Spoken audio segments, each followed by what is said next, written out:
Welcome to another edition of the Hawk Off the Press podcast. I'm your host, Gazette Hawkeyes reporter John Steppe. I'm excited to welcome back to the podcast Iowa baseball coach Rick Heller. Rick, thanks for joining me.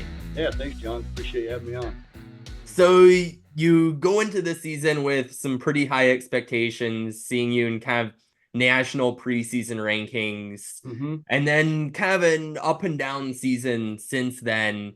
Kind of what's your message to the team? What's kind of your mentality when maybe things aren't going as highly or as well as maybe things were supposed to go kind of preseason?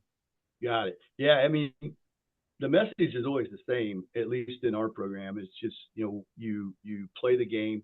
There's only one way to do that. You try to eliminate the focus some guys have on things they can't control. You can't change what happened yesterday or the last pitch, and you have to keep moving forward.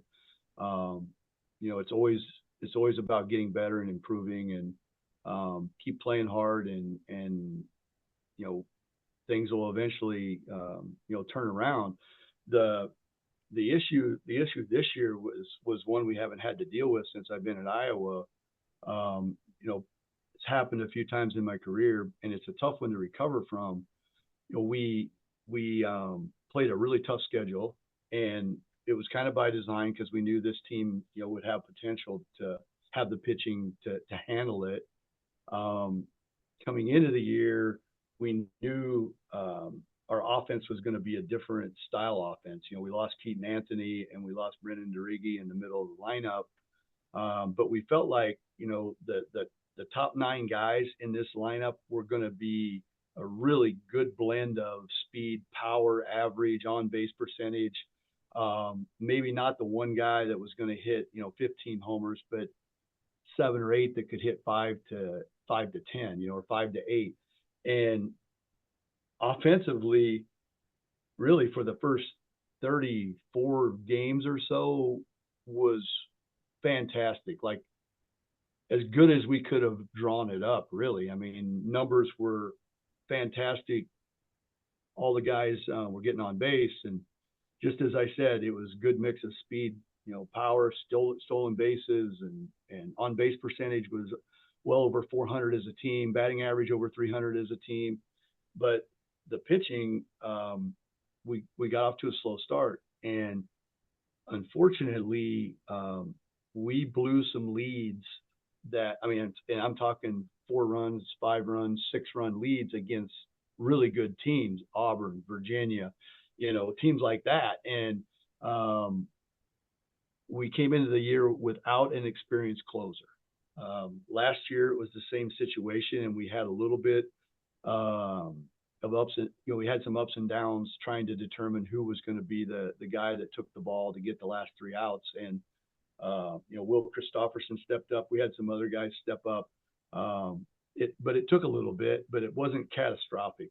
Well, we lost, really out of the first probably 8 to 10 losses this season were all games had we just thrown strikes or, did the minimum, we're going to win those games, and we lost pretty much all of them. Well, when you don't have a guy that you're giving the ball to, like we had Dylan Nedved for 3 years, and then prior to that we had guys that just came down the line, and we've out. I mean, our record with a lead after 6 innings is like easy high percentage, almost 90%. And so all of a sudden, what was perceived as our strength heading into the season was causing us problems and causing us to lose games. Throw in the fact that the 3 starters weren't giving us many innings. I mean, you were going to the bullpen in the 4th inning or the 3rd inning or the 5th inning. So you were asking your bullpen to throw, 13 to 15 innings on a weekend.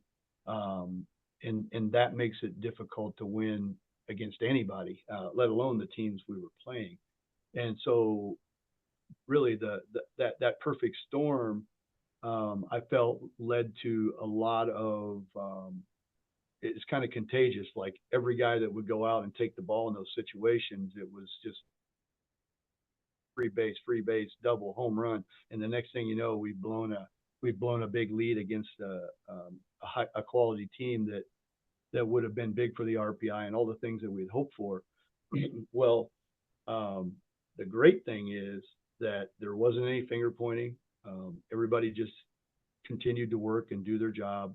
The hitters weren't blaming the pitchers. The pitchers weren't mad at anybody for this. Everybody just stuck to the plan and just kept plugging along. And the message was always, as bad as this may seem, and as bummed as we are that it happened, we just have to keep playing because we're going to get it figured out. And when we do, we're gonna be a pretty good ball club, and we still have a chance to reach our goals. And we've been fighting that way the whole year. And really, I'm trying to think of the record. I don't know. We were like 4-8 or something like that at one time, and since that time, it's pretty good. You're looking at like 20, 24, and 24-7 or something like that. Since that point, and had we stayed healthy on the positions player side, I really feel like there'd be a good chance we'd be really close to first place in the Big Ten. And we had some key losses at some bad times, and it's hurt us. It's just been a kind of bad luck year with some uncontrollables. We were without Andy Nelson and Sam Peterson for about 10 days right before the Michigan series, and we had a doubleheader on that Saturday because of weather, and the wind blew in, and we hit 3 balls that would have been home runs, and we ended up losing 3-2. And it's just one of those weird years, and the wind hasn't been very friendly. We've barely played a day when it wasn't blowing 30-mile-an-hour straight in our face, and guys have been just battling and trying to find ways to win games. We've established some guys in the bullpen who we feel really comfortable, guys like Jack Young and Ben DeTay and Anthony Watts and Aaron Savary. Those guys have really stepped up and fixed the bullpen problems. Without Peterson and Nelson, and then now we're without Peterson and Huxdorf for the rest of the season, and you're talking Huxdorf and Peterson both putting up first team all Big Ten type numbers, and Peterson going to be a really good draft pick. Those are really tough losses for this type of team that we have offensively, and we still found a way to win.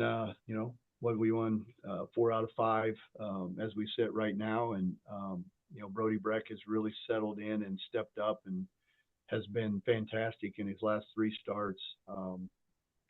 And then we were without Cade Obermueller, so keep throwing the adversity at us. And Cade was pitching on Fridays. He hasn't pitched the last 2 weeks. Fingers crossed. We think he may be able to give us something this weekend. Hopefully, he can give us 40, 50 pitches on Friday to lighten the load on the guys who had to pick up the slack this past weekend, because Anthony Watts had to start, and that took a big cog of our bullpen out, and then Aaron Savary had to come in after him, and there's another big part of our bullpen. And they did a great job, and we made it through it, won the game on Friday. So if Cade can give us 30, 40, he's gonna have to ramp back up, because he's been out, and then hopefully we can get him up to 50, 60 in the short week as we go to Des Moines, and that would set him up to possibly throw game 2 of the Big Ten tournament. That'd kind of be the plan if all goes well with his injury. We're heading down to play Illinois this weekend, and they are in first place, and they're a ball club that's built for their home field. It's a bit of a launching pad, and you see their record at home. I think they've only lost once, maybe twice at home, and you look at their road stuff, and they're fairly human on the road, but they're built for power and home runs, and I guess we're hoping we catch a break, and maybe the cold front follows us. It's followed us all season and blowing in our face, so maybe it'll blow in our face all weekend in Champaign, which would be for the first time this year a welcome sight, because our team right now, especially with Peterson and Huxdorf, 2 of our two of our best home run hitters, we're not built for power right now. And so that's going to be the situation. But that's kind of the season in a nutshell. But the end game is, hey, we've won 28 games now, and we're 10 games over 500. We put ourselves in a really good spot to be in the conference tournament. I don't want to say we're in, but historically, since they went to the 8-team tournament, 12 has gotten in every year, and we're sitting at 13. It is a bit of a different season in the Big Ten. If you look at the standings, it's really a bunch of good teams all log jammed, basically 1 through 10, 11 this year. And I don't know, I'm not good enough at math at this point, especially with us having a bye week in the final week of the season and us playing 3 more games than the majority of the league. If it's that strange year that maybe it takes 14 to get in or 13 to get in, who knows? So we'll just keep plugging away. And then on the flip side of that, John, we're sitting there talking about getting in the tournament. We go down and sweep Illinois. I mean, we're mathematically still able to win the league. So, I mean, that's how crazy the race is this year and how balanced the league is from top to bottom. It's a lot of people nationally have said the Big Ten's not very good this year. And I think they say that because we don't have a dominant team, a team that's just won 40 games or something like that to this point. But all the coaches in the league have asked me the same question. They're like, what do you think? I said, I think it's the best our league has ever been. They said, that's what I think, because you can't go anywhere and think you're going to walk in and win. And even Northwestern and Ben Greenspan, their new coach, has done a fantastic job with them, because when they had the coaching change last summer, they just got decimated in the transfer portal, and he didn't have any time to recruit when he got the job. So he's getting a lot out of that team, and they're playing really hard and they're scrappy, and they gave us everything we wanted for 3 games and took us to 13 innings on Sunday, and they're the last place team. And with that being said, we're excited to go to Illinois and take on the number 1 team. That's a good challenge for us. And then it's going to be hopefully a fun end of the season when we go to Des Moines at Principal Park and have some big crowds and some people that haven't seen us play, normally over in Des Moines, and then get ready to go hopefully to Omaha and make a run, because that's going to be our only chance to get in the regional this year. We know going in it's pretty cut and dry. There's been a lot of years when we went over there hoping that we had done enough for the regionals to get an at-large bid, but it's pretty apparent that we're going to have to win the tournament. And we've been in the championship game several times since we've been here, and we'll go into that tournament with that mindset. As you're mentioning, kind of with this log jam at the top of the Big Ten, only game and a half, if I did my math right, a game and a half behind Illinois, ahead of 3 games against Illinois. As daunting as that is, 18-2 at home, does that seem like an opportunity in terms of, okay, even with all of the challenges, like, you still have this on the table? Yeah, I mean, it's great. It really is. And it's just a testament to what we talked about earlier, your first question, and what the message was. And just keep playing. And that's all you can do. You keep playing and you do things right, and you worry about the things that you can control, and try not to focus on things you can't. Play for your team, play for the right reasons. Don't play with selfish, your own agenda type things. And good things are always going to happen. Maybe not good compared to what somebody thought we should have did, but in our world, it's just the next pitch, and that's all there is. And we determine the attitude we're going to have, and we determine how we're going to attack the next day and the next pitch and the next game, whatever it might be. And we try real hard not to worry about who we're playing. I mean, obviously we prepare and we have a plan each and every game of how we're attacking the opponent, but the primary focus is on us playing the game in a way that's going to allow us to win, playing team baseball on the offensive side, trying to eliminate the free bases on the pitching side. And generally when we do those things, you look at the scoreboard at the end of the game and we usually win. It's the days that we give up 15 or 20 free bases, you're not going to survive those days, no matter how well you play in other areas of the game. And so we've been doing better at it. It's not perfect, and there's still some guys that are a work in progress with their development, but everybody is plugging along and trying to get better, and that's always the message that we have here at Iowa and in the baseball program is just until the last day we're together, we're trying to improve and get better and play together as a team and care about your teammates' success more than your own, and all those things that I think lead to winning baseball. You were mentioning Brody with his last 3 starts, an 0.79 ERA. Hard to get much better than that. What do you think kind of turned the switch for him, and how much does that help when you kind of have the circle of, okay, bullpen having to do so many innings to be able to kind of stop that cycle a little bit? Well, it's been great because you can see the results. I mean, a lot more wins, and that was historically what we've had here at Iowa since I've been here. In the previous 10 years, we've always had starters who got deep into the game relatively soon in the season. By week 2 or 3, we had guys going 6, 6 maybe 7, and that didn't happen with this team until Brody started. To when Brody flipped the switch here about 3 weeks ago. So we were 9 weeks in before we had anybody get us that far into the game, and the bullpen, it just adds so much stress to your bullpen, especially against a quality opponent. I mean, that's what we've done here offensively. On the flip side is we've done a tremendous job of getting the best pitchers out of the game by the 5th inning, because we grind them out and we don't chase. And great example, we faced Sears from Nebraska on Friday night, undefeated, probably going to be pitcher of the year in the league. Incredible numbers going. He had a complete game shutout the week before, and we had 4 runs on him and had him out of the game after the 5th inning with a lead. Boom. But unfortunately, things didn't work out that way for us on the mound. They got our starter out after the 4th, and too many innings for the bullpen, and they beat us. But we did everything that we needed to do offensively to give ourselves a chance, and that's what teams were able to do to us for the first time. Was they were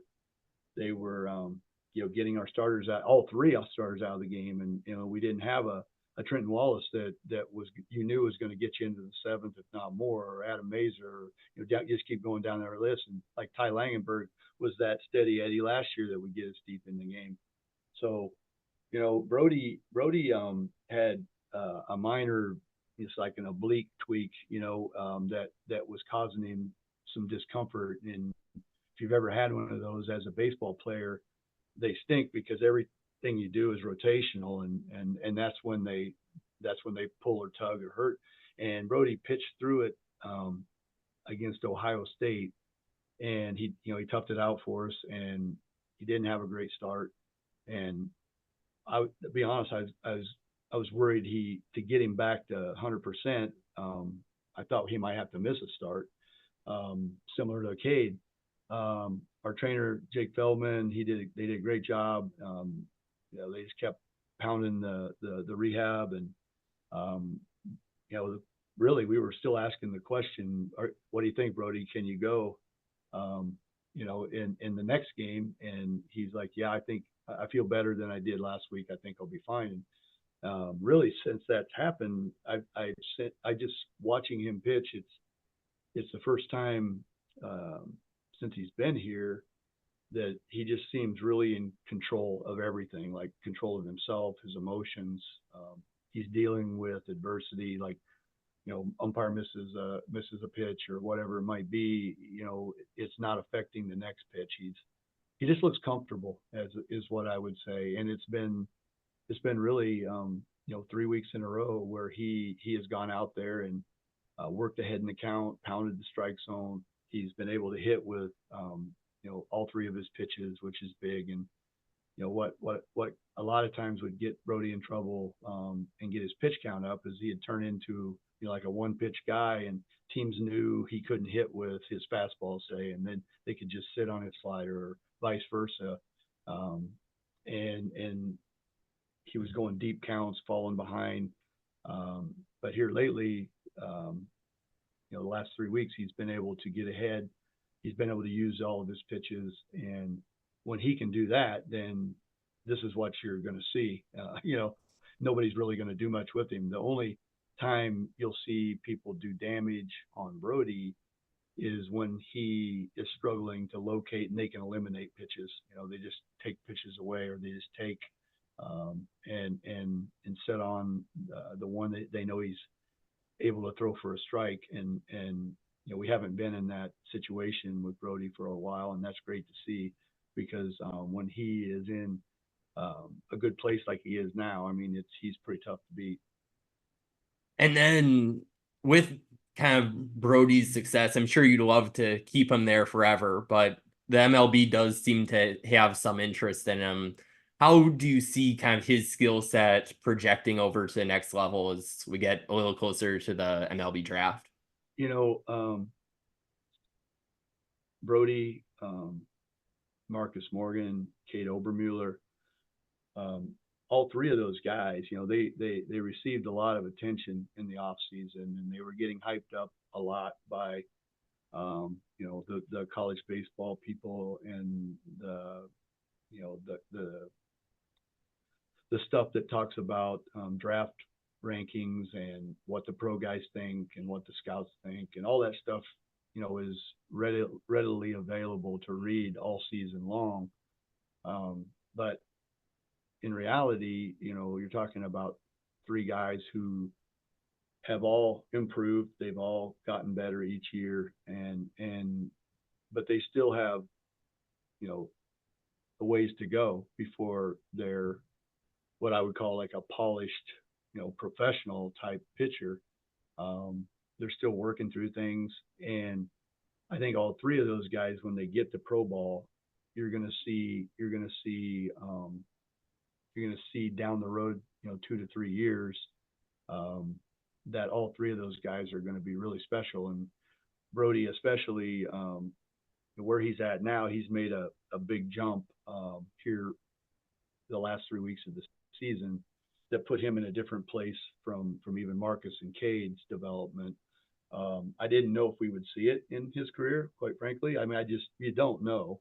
And I'm really glad that we are. I mean, he's helped the team a ton. And as to your point, he's getting deeper in the game, which really helps our bullpen, especially in the situation we're in now.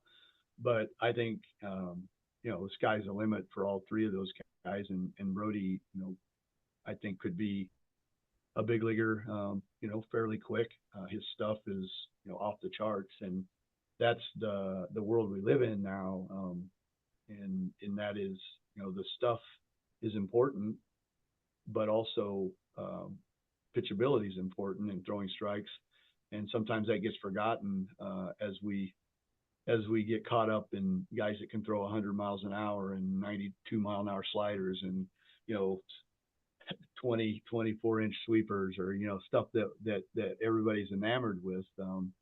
And all those three guys have incredible stuff, and but it's a battle every day to work on, the delivery and the movement process, and being able to throw 3 pitches for strikes, and being able to throw off speed and fastball counts, and all the to locate your fastball on both sides of the plate. And I mean, that's a process that all three of those guys still have a ways to go. And I think being in professional baseball, where they'll play 140 games in the minor leagues for a couple years, and they can go out with a little less pressure, that every pitch really hit, you kind of live and die in college baseball, because you got to try to win them all. As you well know, John, I mean, if you're fighting for a regional at-large bid, especially in the North, I mean, every pitch is crucial. And sometimes that isn't always the best for a guy that's trying to develop a lot of different things in the process. But it'll all pay off down the road because of the hot spots they've been in the college game will pay off because they've been there before. Once everything gets polished up and they get a bunch of innings in the minor leagues these next couple of years. I mean, I still think Brody's going to go pretty high, even though it hasn't been exactly the way he drew it up. But the stuff is still there, and his ability to bounce back and pitch like he has down the stretch for us, and if he can continue that with a few more starts, I think he's put himself in a really good spot. And whether and then Marcus will probably sign as well, and then Cade is an interesting one. Cade is a guy who in the baseball world, they say he has the golden ticket, because there aren't many draft eligible sophomores, and there's a kind of weird rule where if they're a certain age by a certain date, that they can draft them after their sophomore year. So Cade essentially has a leverage year this year, can see what the offers are. If he likes them, he can go. If he doesn't, he's got another leverage year next year as a junior, and he can bet on himself and come back to school and hopefully make another big step forward and put himself in maybe even a better position next year. That's all up to his family and his advisor and those guys. But it's a good situation to be in for Kate. And then with Duane Banks Field, initially a plan for a bigger renovation, then that gets scaled back to starting out with the clubhouse. How much of a difference will what is going to happen, the portion that can be done right away, how much of a difference does that make? And what's your perspective on when kind of this entire renovation could get done? Well, this is how I see it. I mean, it was a big blow. I mean, we thought we were there.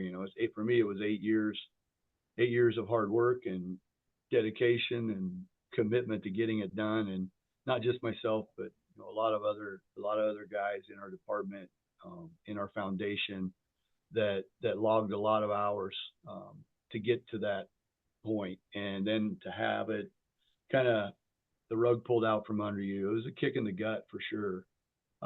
But the great thing is that when I talked to Beth Getz and my direct supervisor Matt Henderson, I said, we have to do something. We have to do what we can do to get this thing started. We can't wait any longer.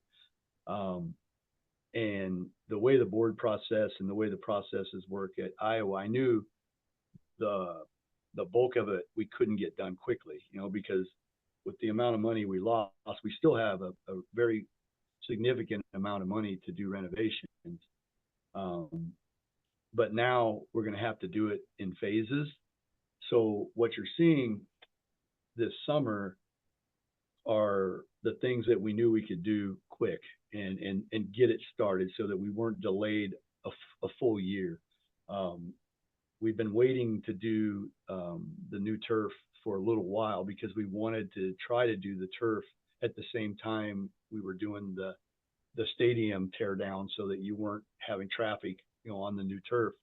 So we've been patient waiting for that, and we can't wait any longer. It's getting to a point where it needs to be replaced. So we're going to do the new turf, which will look great, and it'll be awesome. And it'll be great for the players. We're gonna do some tweaks to the dugouts to make them more roomy, spacious, better. Guys will appreciate that. Musco Lighting in Oskaloosa, those guys were so generous. Their donation to the project, they're donating the lights from the Field of Dreams game, and so we will be getting major league quality lights. And we might be one of a handful of college teams that have that quality of lights, and they can do the shows and all the colors, and it'll be great. And again, we've been patiently waiting to get the lights in, so that we could sync it up with the teardown of the stands and the rebuild of the seating bowl. But now we knew, because those projects have been in waiting for a couple of years, boom, we're just going to go and get them done. And then when we do the stadium and the press box, we'll just have to work around them. And then our primary locker room, we renovated with a good friend of the program, helped us out 2 years ago, and it's in the Jacobson building, which is really close to the baseball field. Basically, as you walk out the doors, 10 steps, and you're into the facility. And so our primary locker room is going to stay in the Jacobson building.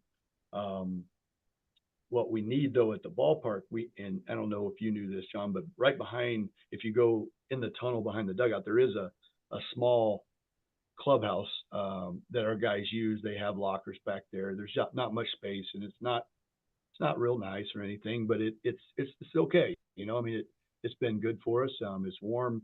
You can put your stuff in there. You're not, cluttering the dugout. We can put snacks in there, that type of thing. There's bathroom. So what we're going to do is we're going to build a small, modern, nice clubhouse. We're not going to have to invest the money to make it, showers and all that stuff as the primary locker room, but it'll be a really nice addition for our players when we're on home series or when we're in the fall practice. They can set up all their baseball stuff in their lockers out there. They're not having to drag it back and forth from the Jacobson locker. And then we will gut the current clubhouse and clean it up and make it into a multi-purpose room, training room, which we don't have out there. We can get ice machines and all the stuff that we have to haul out from the Jacobson building. Now we'll be able to set up shop with a really nice training room. We'll put a fueling station there. There'll be some storage in there, some other amenities that will help make things more comfortable when we're at home. And that's going to be all started this summer and finished before next season. So in the meantime, we're going to go very soon. We will start planning for the rest of the renovation. We will see how much money we have left. And then what we will do is we'll prioritize, and then we'll do it in phases, like I said. So if we have enough money to do the press box and the seating, that's what we'll do. If we don't, then we'll do the press box. And then the next year we'll do the seating. And then the next year we'll do, the bathrooms and concessions and whatever. And I'm just saying, I'm just speaking off my head. It could go in any order. But that's how we're going to do it. And I am hopeful that I'm pretty confident that we will be able to get the process completed. It'll give us almost a year to get through the board process and the politics and how things work to do projects at a state university. It's not a piece of cake. I mean, you got to do things right, and everything has to be done by the letter of the law and by the book, which is how it should be. But that'll give us time to get really organized and come up with a systematic plan to get those things going. And then my goal would be to be able to start construction right after the 25 season with the next phase. I'm hoping for more. I'm hoping it's a couple things and not just one. But whatever we have, we're gonna roll with. And then I also have another year to get back out and talk to our donors and our fans and try to drum up some more support for the project and recoup some of the money that's no longer there. Well, Rick, thanks for joining me. Yeah, thank you, John. And thanks to our listeners for tuning into another episode. Until next time, we will talk Hawks later.